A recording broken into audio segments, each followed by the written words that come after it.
બધા સાતામાં આપની પસાર પ્રવચનની શરૂઆત આજે એક પ્રાચીન કથાથી કરીશ. કૃષ્ણ અને અર્જુન બંને ફરવા માટે નીકળ્યા. રસ્તામાં વાતો કરતા કરતા, અલગ મલકની વાતો કરતા કરતા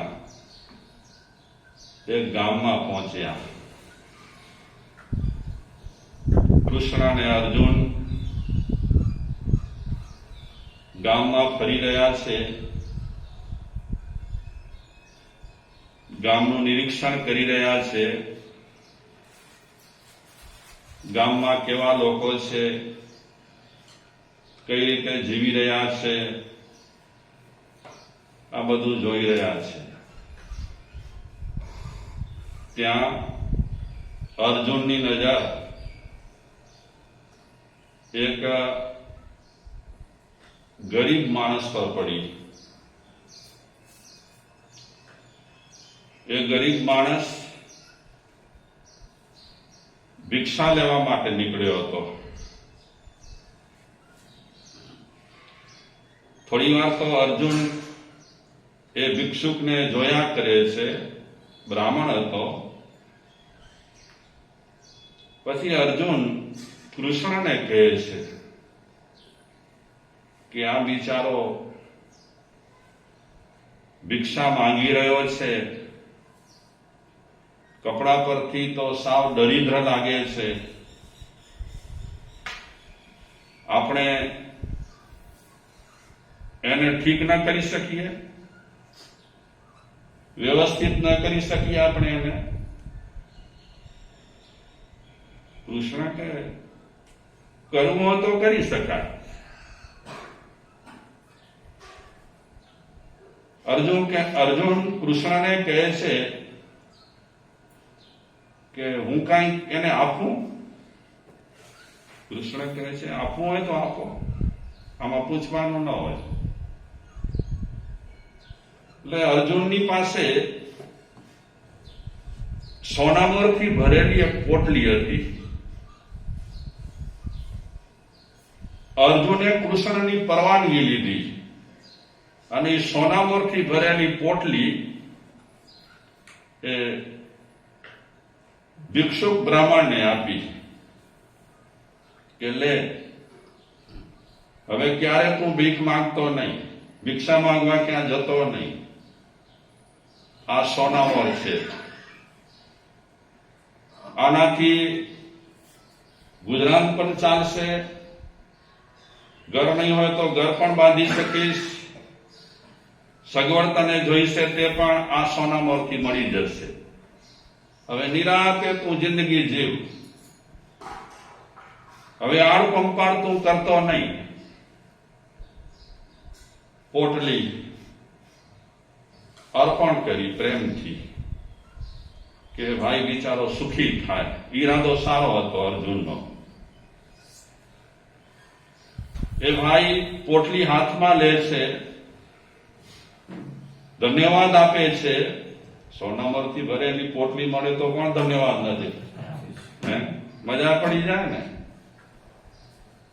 તો એ સોનામોરથી ભરેલી પોટલી લઈ અને ઘર તરફ નીકળ્યો. રસ્તામાં વિચારે છે કે ખરેખર મારા નસીબ ખુલી ગયા. આટલી સોનામોરો વગર મહેનતે મને મળી ગઈ.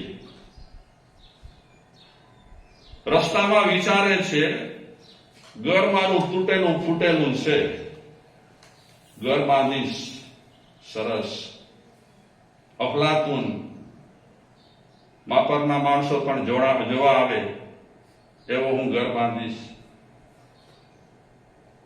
પછી વિચારે છે કપડા લત્તા પણ મારા બધા જૂના પુરાણા છે, બધા કાઢી નાખીશ. સરસ મજાના કિંમતી કપડા લઈશ. આ બધું એને પ્લાન બનાવ્યું, ગોઠવણ કરી કે આ કરીશ ને તે કરીશ ને ફલાણું કરીશ ને ઢીકણું કરીશ ને ઘરમાં બધી સુવિધાઓ હું લઈ આવીશ ને આમ ને તેમ ને. એને એના ગામ તરફ જવું હતું, વચ્ચે જંગલ આવતો હતો, જોખમી ચીજ સાથે હતી. એટલે આજુબાજુ જોતા જોતા જોતા એ જયારે જંગલની અધવચ્ચે પહોંચ્યો ત્યારે 4-5 માણસો એને ભેટ્યા. જે હોય તે આપ. ધમકાવે છે, એને ખખડાવે છે, આપી દે જે હોય તે. પેલા તો આનાકાની કરી. પેલા સામેના માણસો કહે છે જો નહીં આપે ને જાનથી જઈશ, આપી દે. જપાજપી થઈ અને જપાજપીમાં એ સોનામોરની પોટલી ચોર લોકોએ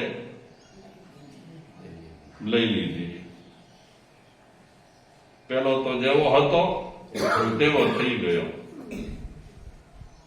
ઘરે આવ્યો, ઘરવાળીને વાત કરી કે આપણા નસીબ તો જો,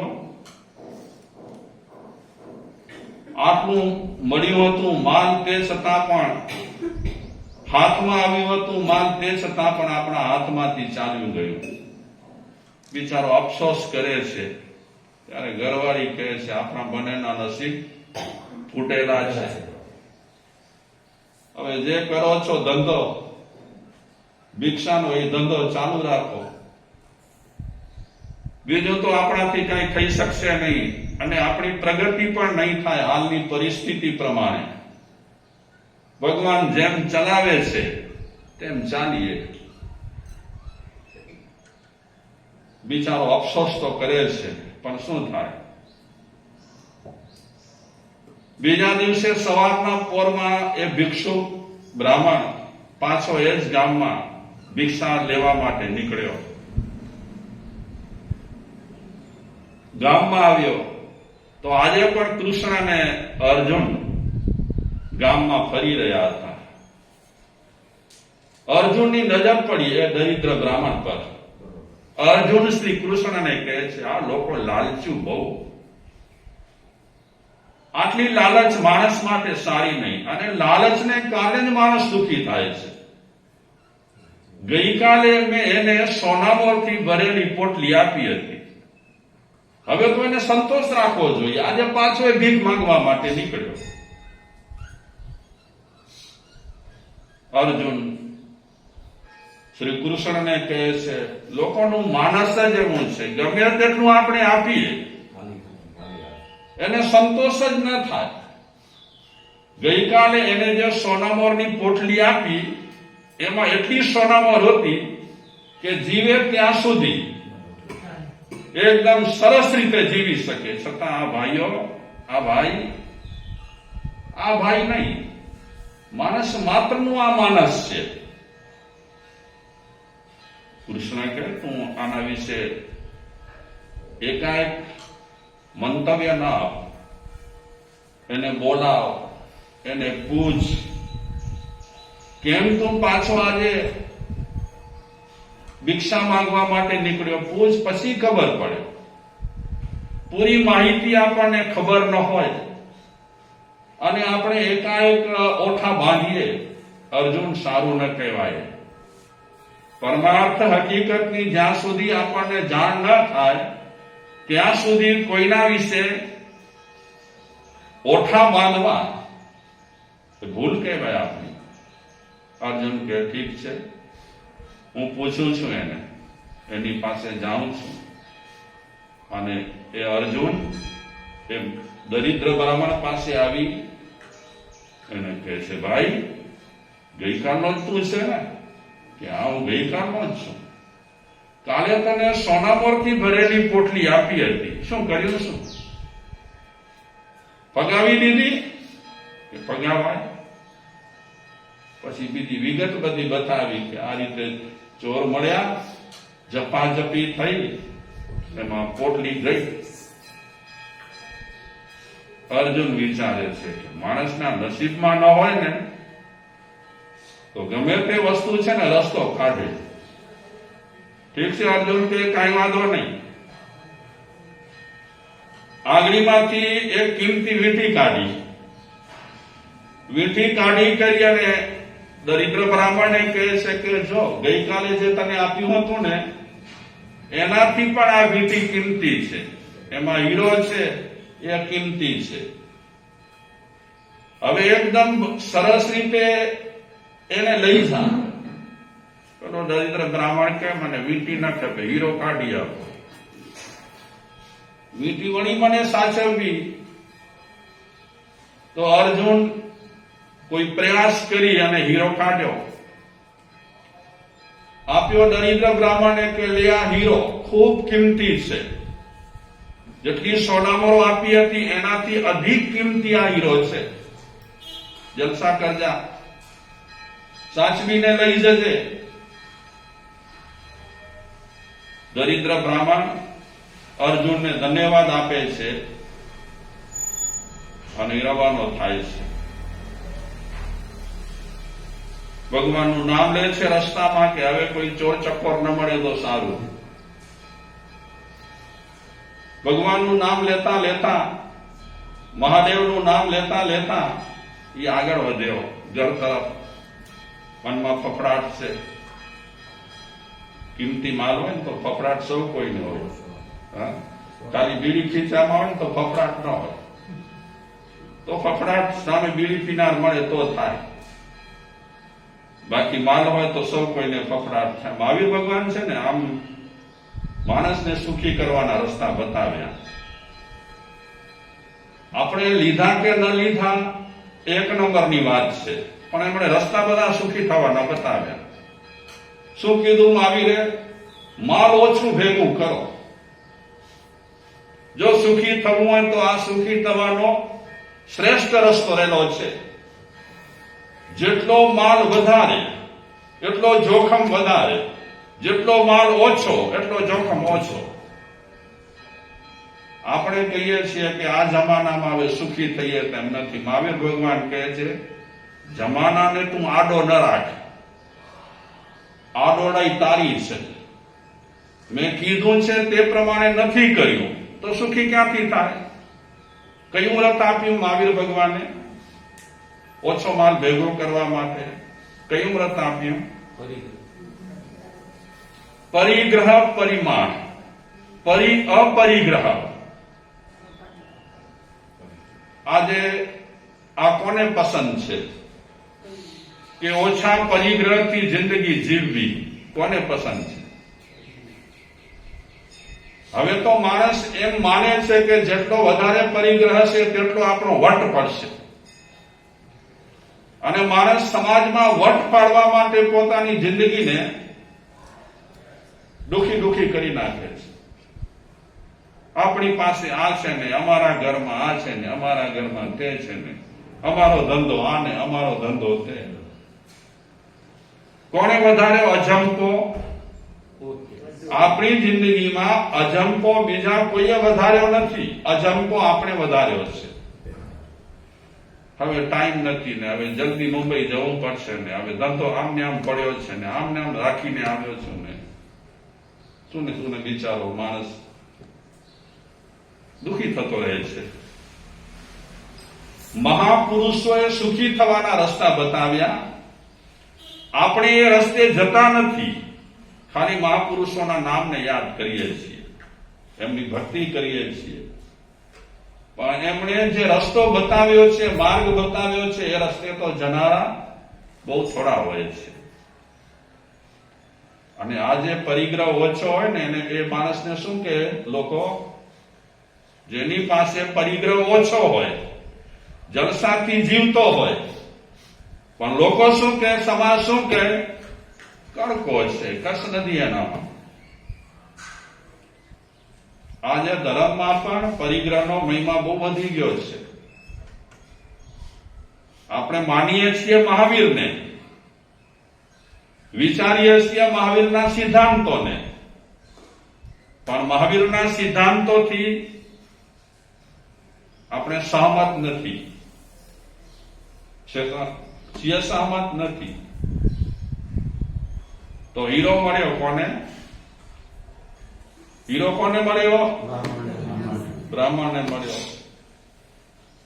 જયારે આવતો હતો ને ત્યારે એને ભય ન હતો, પણ ઘર તરફ જયારે જાય છે ને ત્યારે એને ભય છે. રસ્તો એનો એ છે, માર્ગમાં કોઈ ફેરફાર નથી થયો, પણ હવે ભય છે એનું કારણ, હવે એને બીક છે એનું કારણ એની પાસે હીરો જ છે. ચેત મચ્છંદર ગોરખ આયા, તો એમાં વાત આવે છે, શું આવે છે વાત? નથી ખબર? कुएं में डाल दिया, जो भय था वो कुएं में डाल दिया. જોખમ હતું. આપણા રત્નાકર સુરીશ્વરજી મહારાજ, જેમણે રત્નાકર 25 બનાવી, એમણે પણ માલ સાથે રાખ્યો હતો થોડો. ખબર છે તમને? રત્નાકર સુરી, એમની પાસે રત્નો હતા, બહુ સાચવતા હતા. અને આ રત્નોમાંથી પછી પશ્ચાતાપ પ્રગટ થયો રત્નાકર સુરીને, એટલે રત્નાકર 25 બનાવી. ટગવા વિધુ આ વિશ્વને, વૈરાગ્યના રંગો ધર્યા, ને ધર્મના ઉપદેશ રંજન લોકને કરવા કર્યા. આ બધું વર્ણન, આ બધી વાતો એમણે અંદરથી કાઢી કે છું સાધુ અને રાખું છું રત્નો. સાધુને હવે રત્નોની શું જરૂર? સંસારી પણ જે વસ્તુ સમજ્યા પછી ત્યાગવા માંગે છે, તે વસ્તુ ત્યાગ ધર્મ લીધા પછી પણ પકડી રાખી છે. એટલે પરિગ્રહ છે માણસને ત્રાસ આપે છે, પણ એના વગર જીવાય કેમ નથી? વટવાળી સાડી પહેરે બહેનો, તો 4 બહેનોને જુએ કે એના વિશે કઈ બોલે છે? સાડી ક્યાંથી લીધી? આટલી સરસ મજાની સાડી. ઓહો, સરસ મજાના પહેરેલા હોય, શું કહેવાય? ઘરેણા. ઘડીએ ઘડી આમ કરે કે કોકની નજર પડે છે, નજર ખેંચવા માટે પ્રયાસ કરે.